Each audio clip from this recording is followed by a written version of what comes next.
はい、今回ですね、枝でダックコールを作るっていうことをね、やってみました。ダックコールっていうのはですね、狩猟の道具なんですよね。池とかにマガモのね、模型とかを浮かべて、それでね、藪の中でね、カモのね、鳴き声を模した笛を吹いてですね、安心させて、その池にね、マガモを呼んで銃で撃ってマガモを取るというね、猟のね一環でダックコールっていうのを作るんですよね。でダックコールね、ちょっと作りたいなと思ったんですけど、簡単に作れることをね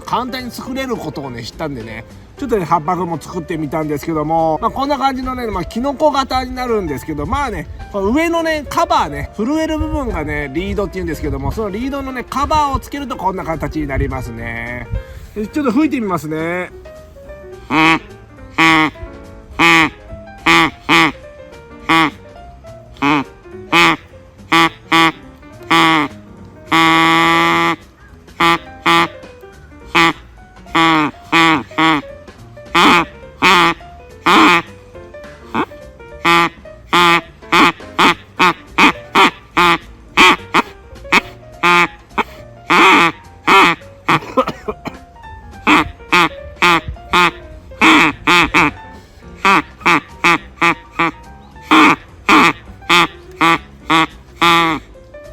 みたいな感じでね、もう完全にねカモなんですよ。音がねカモになるんですよね。で例えばさっきね木の枝にね10ミリのね穴を開けたんですけどもそれをね7ミリそれをね7ミリの穴に変えたらどうなるかというと、こういう音になるんですよね。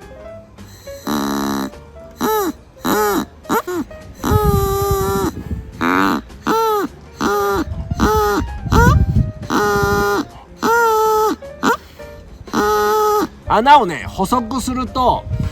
ちょっとね高い音になるんですよね。そしてこの10ミリの穴に大きめのリードをつけたらこんな音になるんですよね。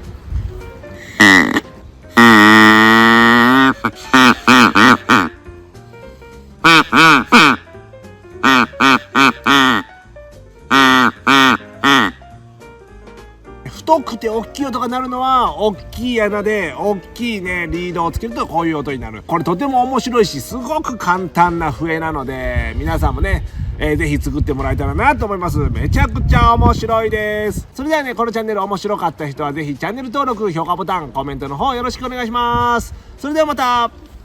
バイバーイ。